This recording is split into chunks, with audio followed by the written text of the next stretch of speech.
మా చెన్నైని బాగా కొట్టి కొట్టి $2,000 వచ్చేంత వరకు సంపాదించామనొచ్చు కదా. అప్పుడు డబుల్ డోర్ ఫ్రిడ్జ్ కొనొచ్చు. ఎవరింట్లో పోయినప్పుడు చూసిన డబుల్ డోర్ ఫ్రిడ్జ్.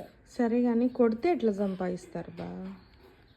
కొడితే డబ్బులు వస్తుందా చెప్పు? కాదు మా, బాగా కొట్టి కొట్టి చదివించు. కొట్టి కొట్టి చదివించాలనా? అయితే నువ్వు చదవకుండా కూడా కొట్టాలనా? కాదు, నేను చదువుతానా?